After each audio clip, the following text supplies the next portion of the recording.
بسم الله الرحمن الرحيم.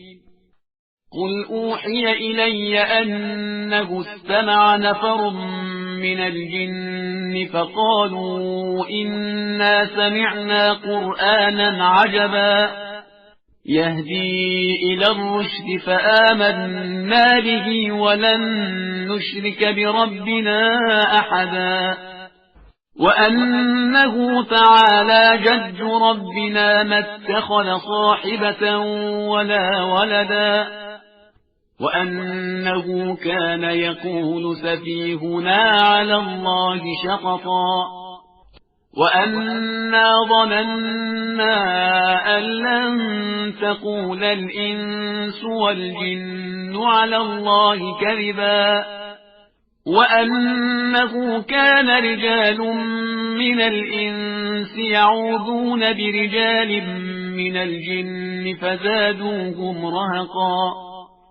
وأنهم ظنوا كما ظننتم أن لن يبعث الله أحدا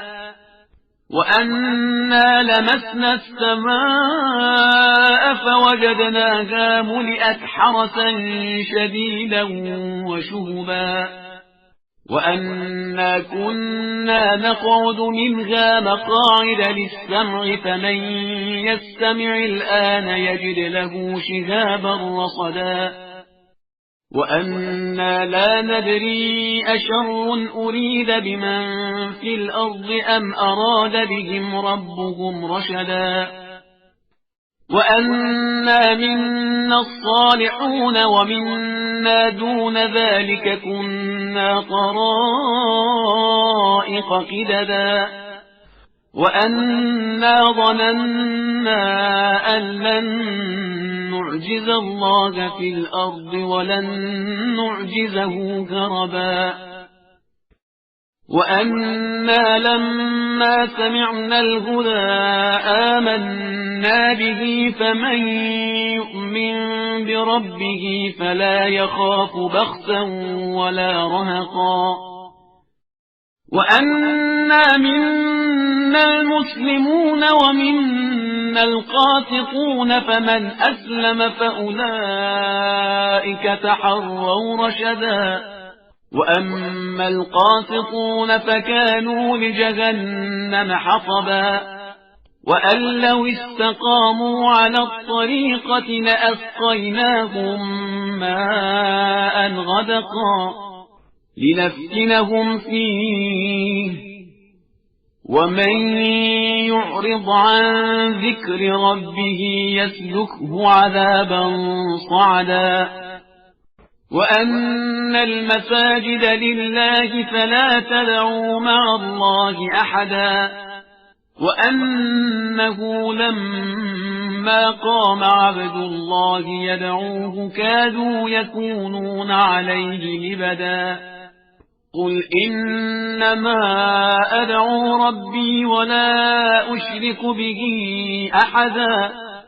قل إني لا أملك لكم ضرا ولا رشدا قل إني لن يجيرني من الله أحد ولن أجد من دونه ملتحدا إلا بلاغا من الله ورسالاته ومن يعص الله ورسوله فإن له نار جهنم خالدين فيها أبدا حتى إذا رأوا ما يوعدون فسيعلمون من أضعف ناصرا وأقل عددا قل إن أدري أقريب ما توعدون أم يجعل له ربي أمدا عالم الغيب فلا يظهر على غيبه